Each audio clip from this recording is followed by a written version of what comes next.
Merhaba arkadaşlar, kanalıma hoş geldiniz. Bugünkü videomda kolay ve hızlı tığ işi Afrika menekşesi kare motif yapılışını anlatacağım. Umarım sizler için faydalı bir video olur. Anlatımını yapacağım kare motif modelini her türlü tığ işi, yazlık, hırka, kazak, bebek battaniyesi, yatak örtüsü, çanta gibi farklı projelerinizde kullanabilirsiniz. Dilediğiniz renk kombinini uyarlayabilir ve motifi istediğiniz kadar büyütebilir ya da küçültebilirsiniz. Motifin yapılışında kullanacağım iplerin markası Alize Cotton Gold. Tığ numarası olarak ise 2,75 mm ile motifi öreceğiz. Hazırsanız haydi vakit kaybetmeden motifin yapılışına başlayalım. Motifin yapılışına sihirli halka yaparak başlayalım. 3 zincir, halkanın içerisine ikili trabzan, 2 zincir, halkanın içerisine 2 tane önce yarım trabzan, daha sonra tığda bekleyen 3 ilmeği kapatarak tekrar ikili trabzan. Bu şekilde halkanın içerisine toplam 8 tane grup oluşturalım ve her grubun arasında da 2 zincir yapalım.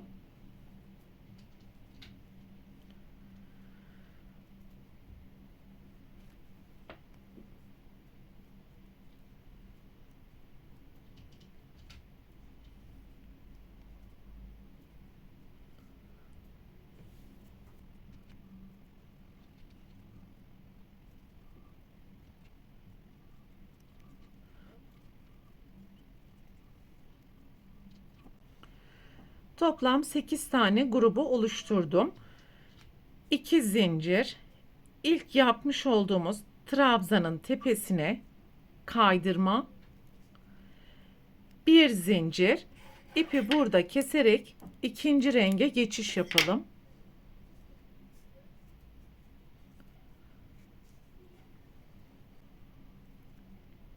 İpi sabitlemek için 1 zincir ve yapmış olduğumuz herhangi bir 2 zincir boşluğundan başlayabilirsiniz.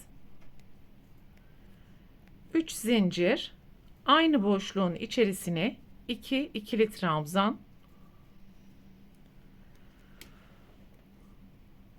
1 zincir ve alt sırada yapmış olduğumuz tüm 2 zincir boşluklarının içerisine aralarında 1 zincir olacak şekilde 3 ikili trabzan yapalım.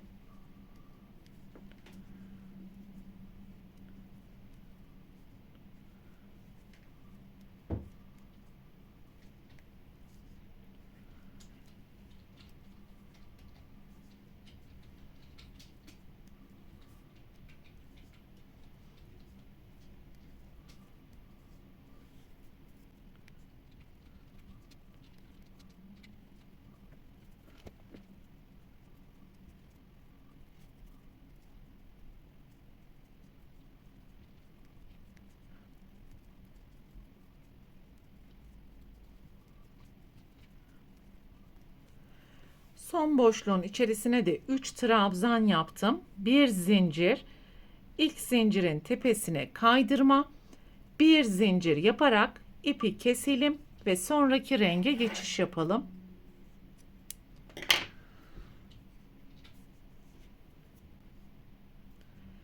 İpi sabitlemek için tekrar 1 zincir ve yapmış olduğumuz herhangi bir zincir boşluğundan başlayabilirsiniz. 3 zincir, aynı boşluğun içerisine ikili trabzan, 2 zincir, aynı boşluğa 2 ikili trabzan,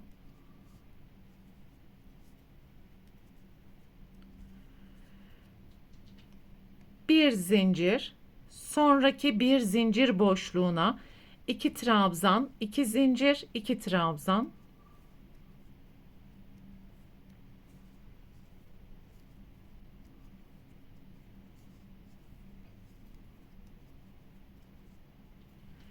bir zincir, sonraki boşluğa 2 trabzan, 2 zincir, 2 trabzan. Bu şekilde sıra sonuna kadar yapmaya devam edelim.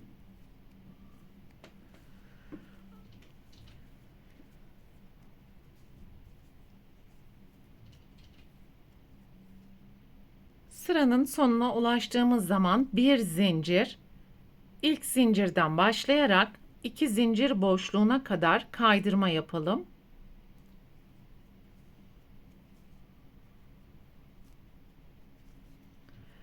Üç zincir, aynı boşluğun içerisine 6 ikili trabzan yapacağız ve başlangıç zinciri ile birlikte toplam 7 tane ikili trabzan yapmış olacağız.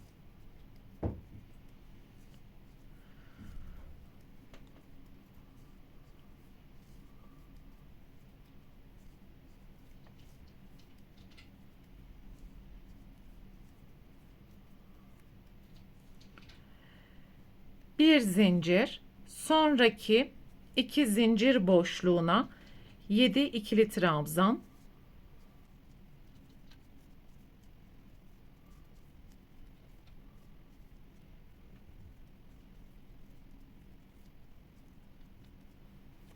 bir zincir, sonraki V dikişi ortasına 7 trabzan.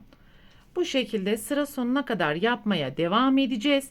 Her 7 trabzan grubundan sonra bir zincir yapmayı unutmayalım.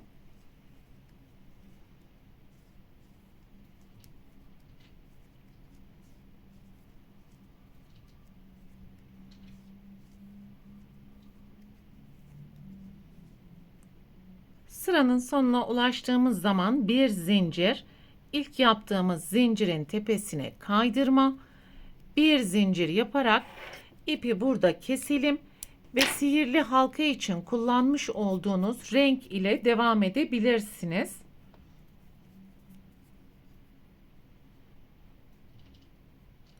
Bir zinciri yaptıktan sonra bu sırada yapmış olduğumuz herhangi bir trabzan grubunun tepesinden başlayabilirsiniz.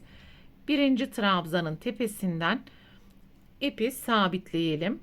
Bir zincir. Burası aynı zamanda birinci sık iğne olmuş oldu. Alttaki 7 trabzanın tepesine yan yana 7 sık iğne yapalım.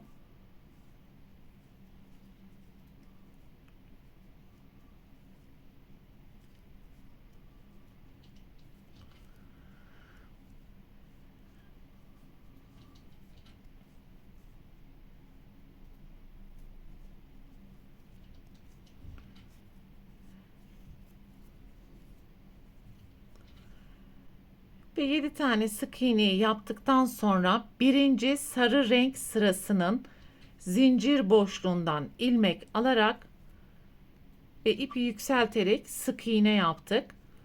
Sonra gelen 7 trabzanın tepesine yan yana 7 sık iğne yapalım.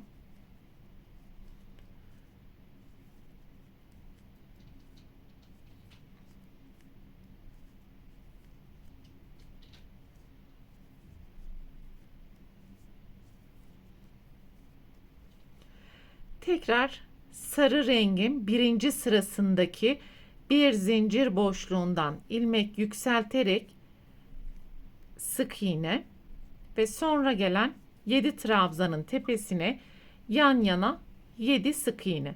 Bu şekilde sıra sonuna kadar yapmaya devam edeceğiz.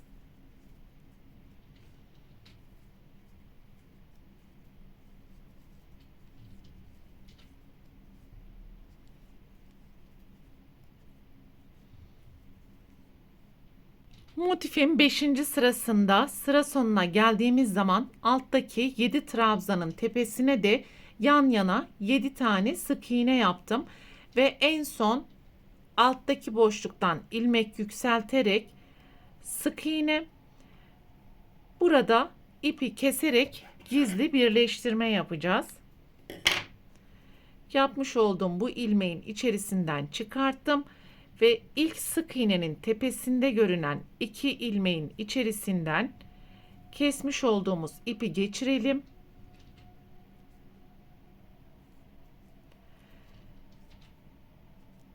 Ve burada yapmış olduğumuz sık iğnenin de arkadaki kanadını alarak iç içe geçmiş V'leri bu şekilde gizlemiş olduk.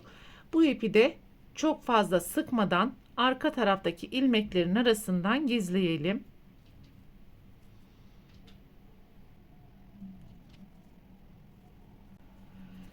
Evet, şimdi pembe renk ile devam edeceğim ve 6. sıra önemli arkadaşlar. Yapmış olduğumuz yuvarlak menekşe motifini şimdi kareye çevireceğiz. Bir zincir ve burada yapmış olduğumuz bu uzun çizgi şeklindeki desenlerin herhangi birinin tepesinden ipi sabitleyelim. 3 zincir, aynı boşluğun içerisine üçlü trabzan,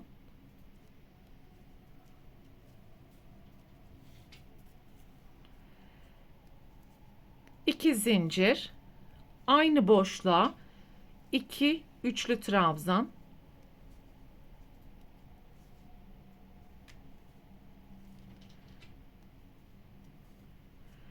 ve burada karenin birinci köşesini oluşturmuş olduk. Sonraki sık iğnenin tepesine ikili trabzan, sonraki sık iğnenin tepesine yarım trabzan ve şimdi diğer çizgi şeklindeki desene yaklaşana kadar altta görmüş olduğumuz tüm ilmeklerin tepesine sık iğne yaparak devam edeceğiz.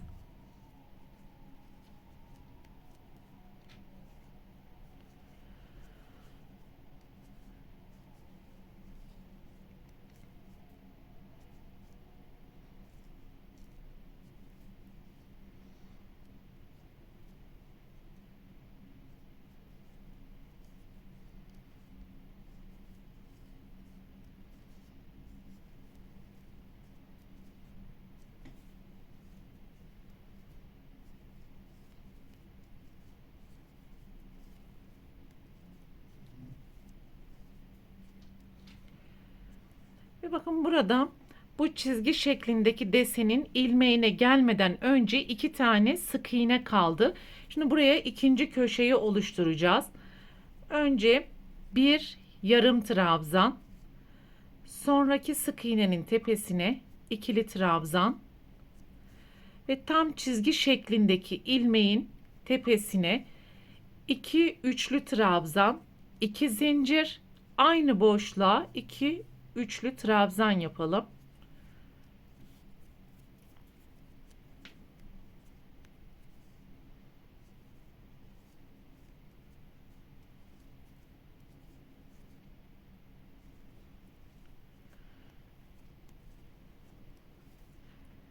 Ve ikinci köşeyi oluşturduğumuz zaman iki köşe arasında bir tane çizgi şeklinde desen oluştu. Her köşe arasında bu şekilde çizgi deseninin oluşması gerekiyor. 2 üçlü trabzanı yaptıktan sonra sırayla önce ikili trabzan, sonra yarım trabzan, üçüncü köşeyi oluşturacağımız noktaya gelene kadar sık iğne,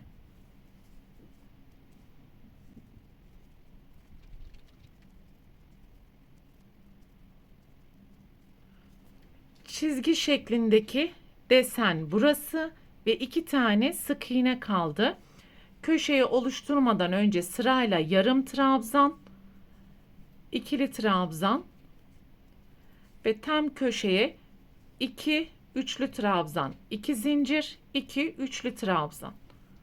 Bu şekilde sıra sonuna kadar yapmaya devam edeceğiz.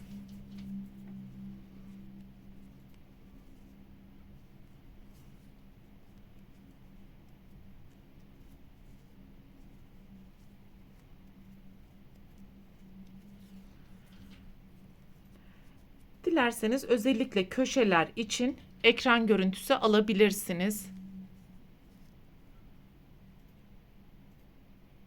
Sıranın sonuna geldiğimiz zaman ipi sabitlemiş olduğumuz ilmekten önce 2 tane ilmek kaldı ve buraya da sırayla önce yarım trabzan, daha sonra ikili trabzan yaparak sıramızı tamamlamış olduk. Her köşedeki üçlü trabzanlardan önce ve sonra Sırayla yarım trabzan, ikili trabzan, daha sonra sık iğneleri yaparak devam edeceğiz arkadaşlar. Motifin tam kare ve düzgün bir şekilde oluşabilmesi için bu sıraya mutlaka dikkat edelim. İkili trabzanı yaptıktan sonra ilk zincirin tepesinden başlayarak boşluğa gelene kadar sık iğne kaydırma yapalım.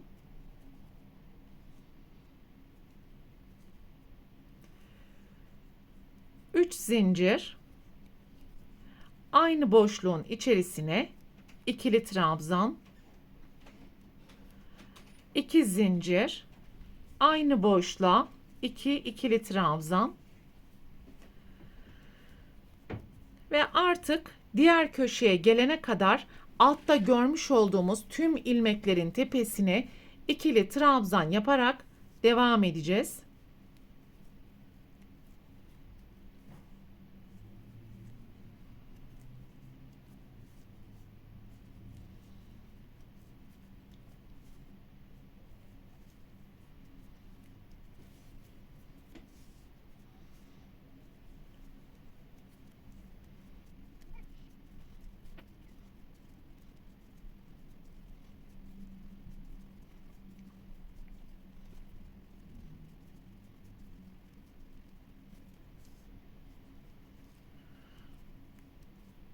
Köşeye 2 trabzan, 2 zincir, 2 trabzan.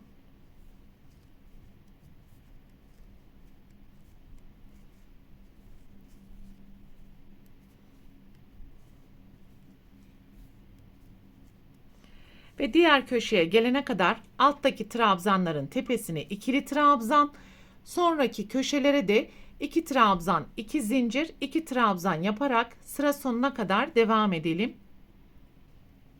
Sıranın sonuna geldiğimiz zaman alttaki trabzanların tepesine yine ikili trabzan yaparak devam edelim.